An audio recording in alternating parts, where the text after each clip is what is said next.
할렐루야. 지난 1월 6일은 교회 이름으로 주현절이었습니다. 주현절, 주님이 현현하셨다 뜻이죠. 약 250만 명의 신도수를 가진 러시아 정교회에서는 날짜는 좀 차이가 있어요. 아마 1월 19일 정도면 해외 토픽 같은데 나올 거예요. 러시아 대통령이 직접 영하의 날씨에 옷을 벗고 물에 들어가는 장면이 곧 나올 겁니다. 주현절을 기리면서 차가운 물 속에 몸을 담그는 의식을 행합니다. 믿음이 좋던 그렇지 못하던 누구나 다 하는 것을 볼 수 있어요. 건강을 위해서도 좋다고 하는데 그런 거 안 하는 우리는 참 다행이지 않습니까? 한여름에 얼음물 안에 들어가려면 그거 얼마나 곤욕이 좋고. 하지만 우리가 알아야 될 것은 주현절의 의미이죠. 주현절이 뭐지? 그러지 마시고 주현절이 무엇인지를 이번 기회에 정확히 아셨으면 좋겠어요. 성탄절보다 주현절의 역사가 더 오래됐다고 합니다. 우리가 믿는 기독교 신앙은, 그리스도 신앙은 하나님이 예수님에게 자신을 온전히 계시하셨다는 것을 믿는 데서부터 시작합니다. 예수님이 곧 하나님의 아들이신 예수님이 하나님과 똑같으신 분이시다라는 것이죠.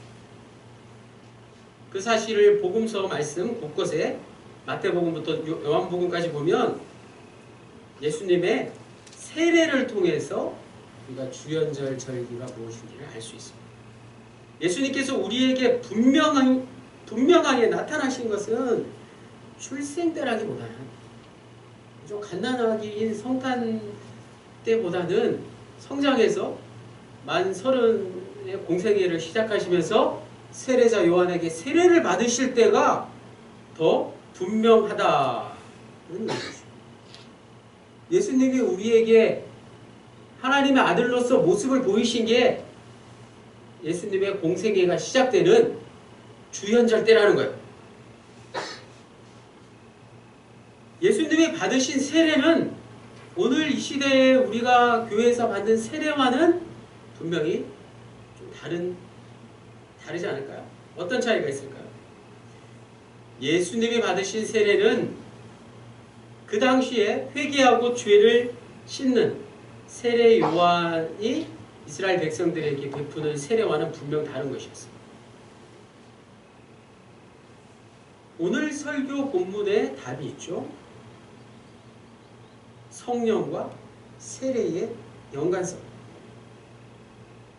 기독교 예배학 입문이라는 책에 보면 성령과 세례와 성령에 대해서 이렇게 설명하고 있습니다. 세례자 요한이 베푼 세례가 다가오는 하나님 나라를 준비하기 위한 도덕적 정결 의식이었다면 예수님이 받으신 세례와 그 이후에 교회에서 행해지는 모든 세례는 예수님이 하나님의 아들이시다라는 것과 성령의 강림하심을 동시에 포함한다는 것입니다.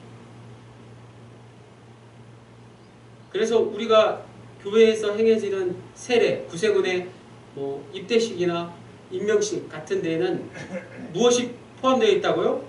성령 강림의 의미가 포함되어 있다는 것입니다. 세례와 성령과 세례는 뗄래야 뗄 수 없는 관계인 것이죠.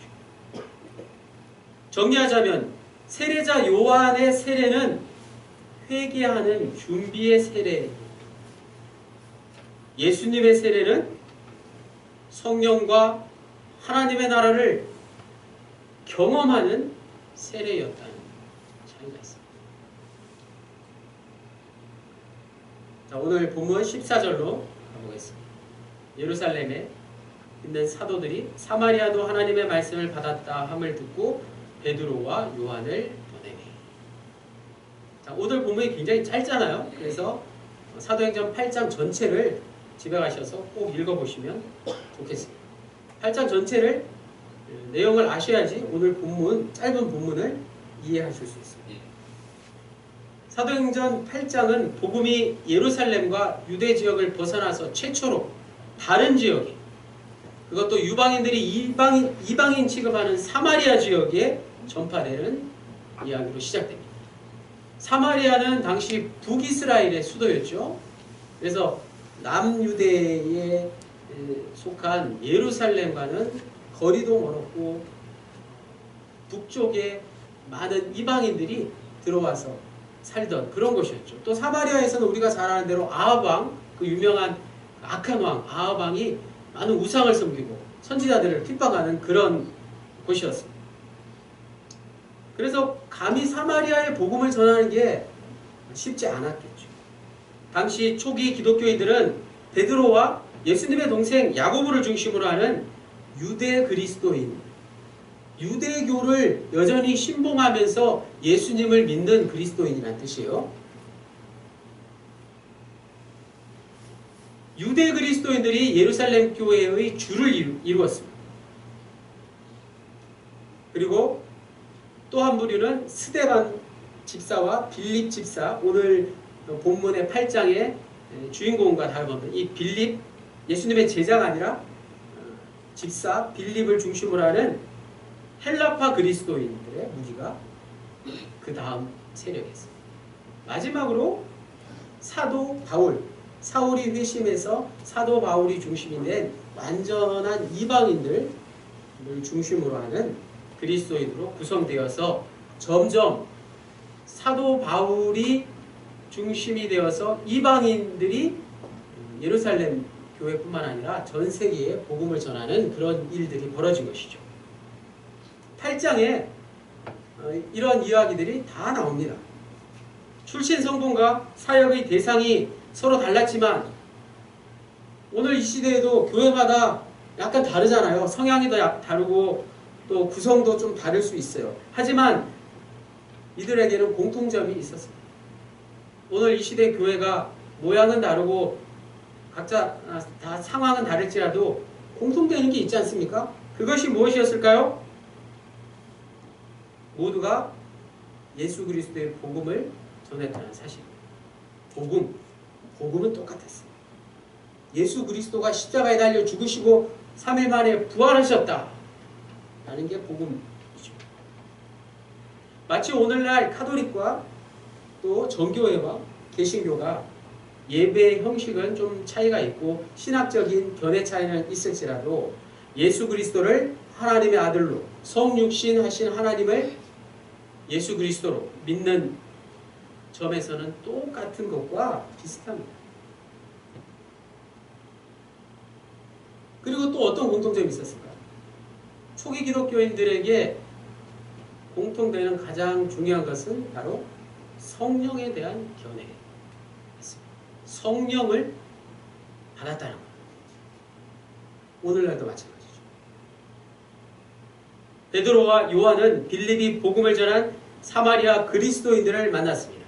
15절에 그들이 내려가서, 베드로와 요한이 내려가서 그들을 위하여, 그들은 사마리아 지역에 있는 그리스도인들이죠. 성령 받기를 기도하니. 자, 그런데 여기서 오늘 본문의 가장 중요한 내용이죠. 성령이란 무엇인가? 성령 받는다는 게 도대체 무엇인가? 본문에서 사도행전의 저자 누가가 말하고자 한 성령 받음이란 과연 무엇일까요? 오늘 다 우리가 성령 받기를 원하고 또 성령을 또 각자 다 경험하셨고 성령에 대한 생각들이 조금씩 다를 수도 있습니다. 이에 대한 누가의 생각이 오늘 우리에게까지 전달되면서 조금씩 왜곡된 면도 없지 않단 말씀이에요.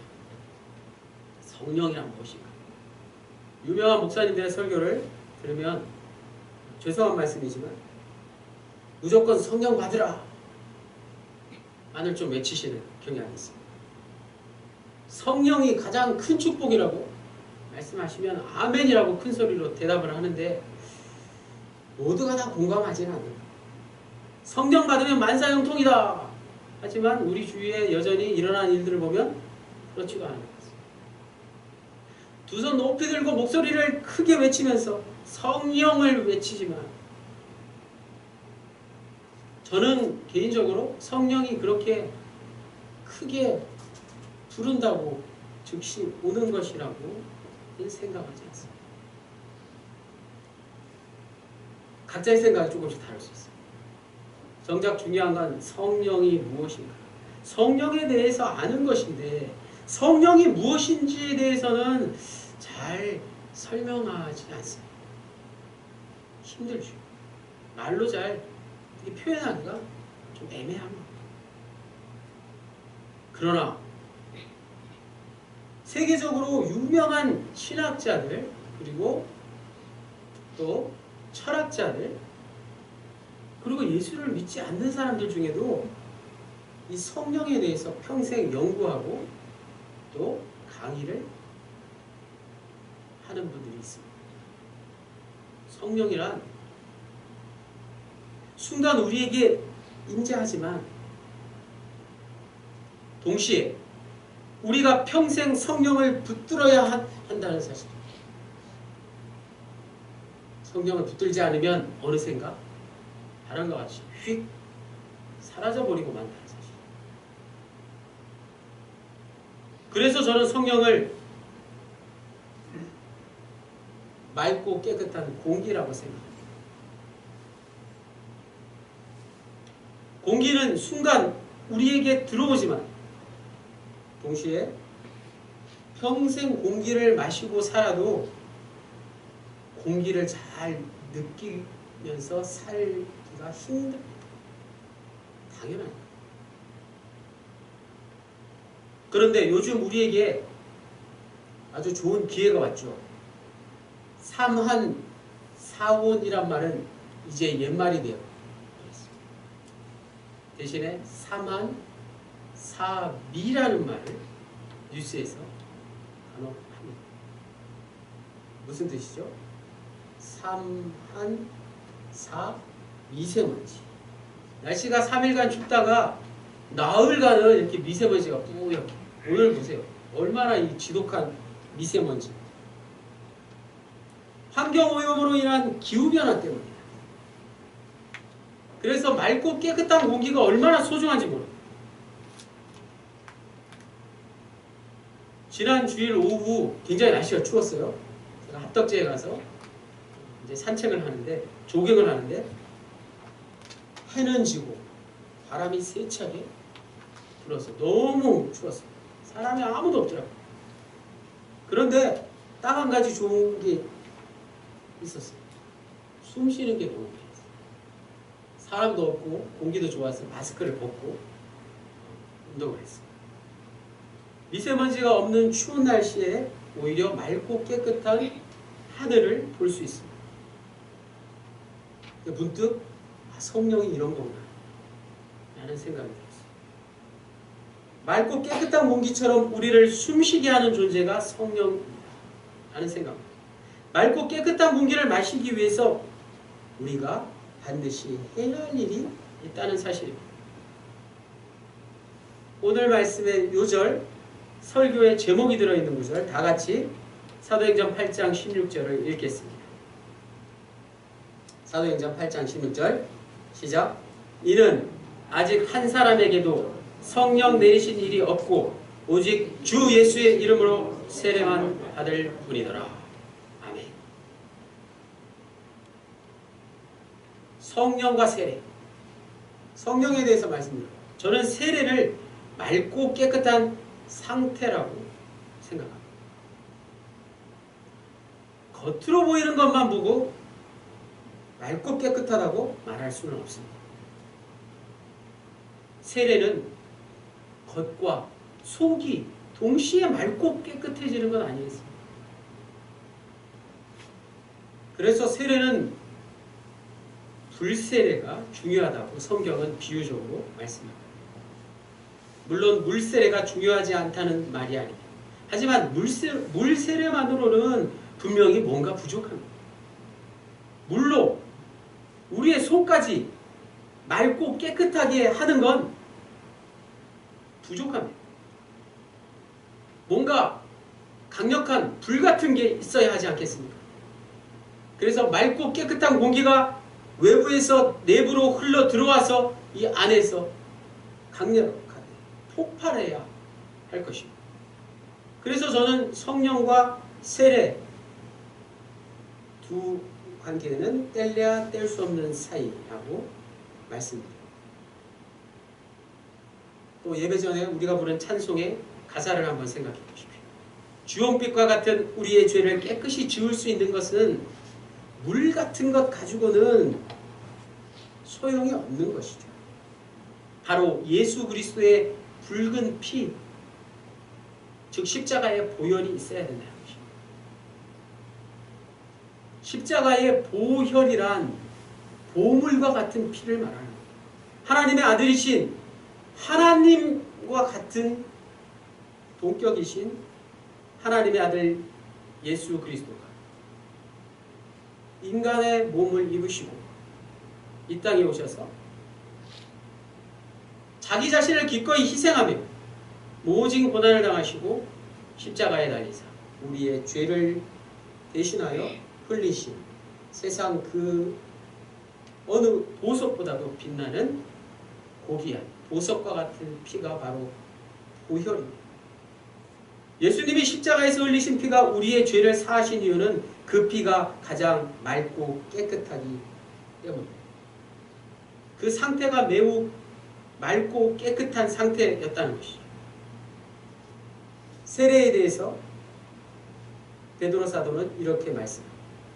베드로전서 1장 18절로 19절에 너희가 알거니와 너희 조상이 물려준 헛된 행실에서 대속함을 받은 것은 너희가 죄사함을 받은 것은 은이나 금같이 없어질 것이 아니라 은이나 금같이 없어질 것으로 된 것이 아니라 은이나 금 같은 것으로 너희 죄를 사함받은 것이 아니라 오직 흠없고 점없는 어린 양 같은 그리스도의 보배로운 피로 된 것입니다.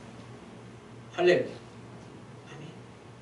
우리의 죄를 사하신 것은 예수 그리스도의 보혈의 피라는 사실. 따라서 오늘 우리가 이 땅에서 세례받은 자로 살아가는 것은 구세군에 다 병사들이잖아요. 구세군의 병사는 다 세례받은 사람들. 주님의 십자가에서 흘린 보혈의 피가 지금 나를 살게 하는 생명의 양식이요 매일같이 마셔야 하는 생명의 잔인 것을 깨닫는 것입니다. 찬송가 229장 1절에서 4절까지의 가사. 아무 흠도 없고 거룩하신 주 앞에 어린 양이 죽임을 당했다. 이는 날 위하여 십자가 위에서 못 박히사 깨뜨리신 주님의 몸이었어.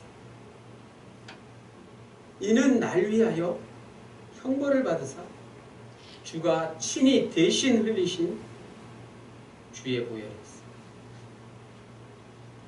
이는 주가 지금 나에게 주시는 영생하는 양식이요 마시는 잔일세.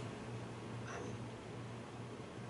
마지막 17절에 이에 두 사도가 그들에게 안수하며 성령을 받는 자. 여기서 우리가 관심을 두어야 할 것은 예수를 믿는 것과 성령을 받는 것에 어떤 시차가 발생하는 것이냐. 어떤 이들은 17절 본문을 근거로 예수를 믿는 것과 성령을 받는 것은 별개의 문제이다. 그리고 시간의 차이가 발생하는 것이다. 라고 생각합니다. 그렇지 않습니다. 즉 기독교인이 된다는 것, 그것은 예수님을 나의 구주로 영접하는 그 순간 성령께서 함께 하시는 것입니다. 사도행전 2장 38절에서 39절에 베드로가 이르되 너희가 회개하여 각각 예수 그리스도의 이름으로 세례를 받고 죄사함을 받으라.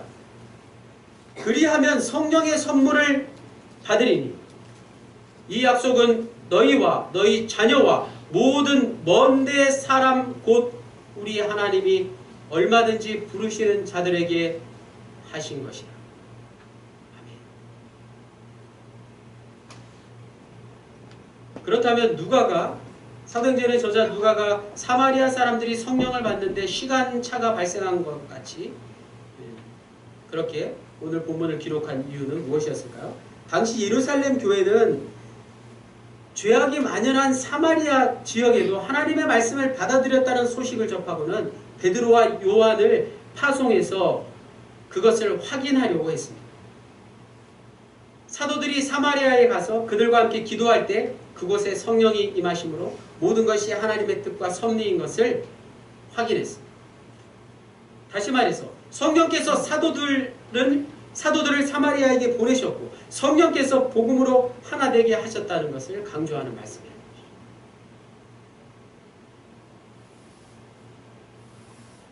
정작 누가가 말하고자 한 것은 예루살렘 교회와 사마리아 교회의 일치와 화합이라는 것입니다.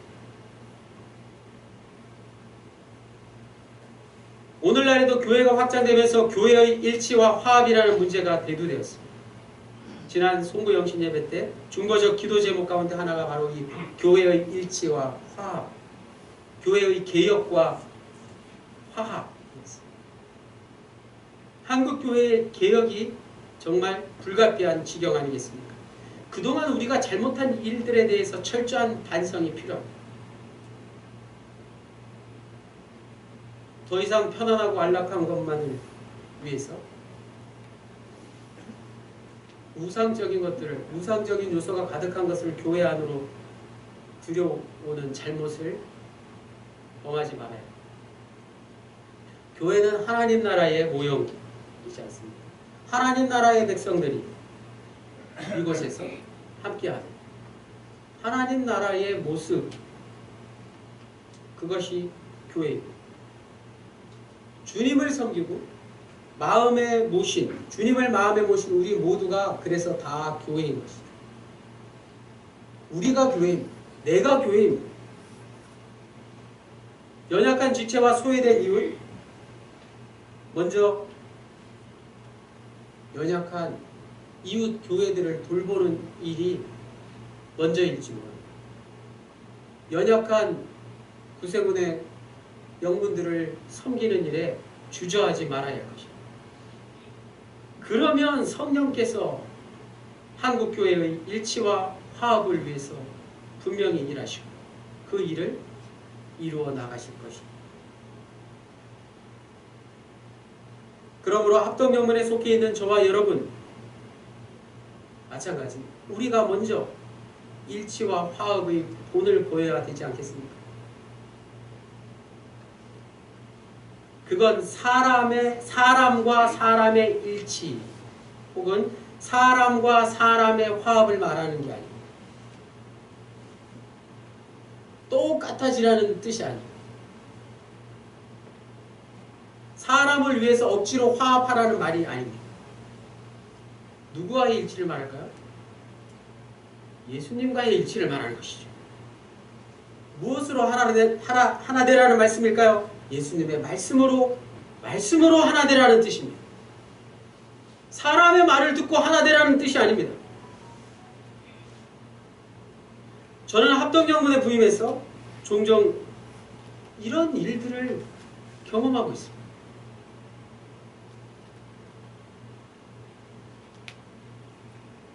저와 함께 사역하시는 분들이 제 말을 듣는다고 생각하지 않습니다. 담임사관의 말이라고 순종한다고 생각하지 않습니다. 예수님의 말씀을 따라서 예수님과 하나 되는 경험을 하신 거라고 생각합니다. 그게 바로 성령께서 하시는 일 아니겠습니까? 우리를 예수님과 하나 되게 하는 일 말입니다. 합동경물에서 행해지는 모든 일에서 예수님이 빠져서는 안 될 것입니다. 2022년 새해 성령께서 우리 합동경문에 풍성히 임하시기를 간절히 소원합니다. 성령 충만한 한 해가 되시기를 주님의 이름으로 간절히 축원합니다. 기도드리시겠습니다. 주님, 생명의 영이신 예수님께서, 성령께서 우리를 인도하시고 지배하시며 다스려 주십시오. 겉모양만 성령 충만한 것처럼 보이는 게 아니라 먼저 우리의 마음속을 성령의 뜨거운 바람으로 채워주십시오. 성령의 바람으로 숨쉬기를 원합니다. 날마다 자기를 낮추고 주님께 엎드리는 세례의 시간이 우리에게 필요하오니 성령과 세례로 살게 도와주십시오. 성령을 주관하시고 세례를 베푸신 예수 그리스도의 이름으로 기도드립니다.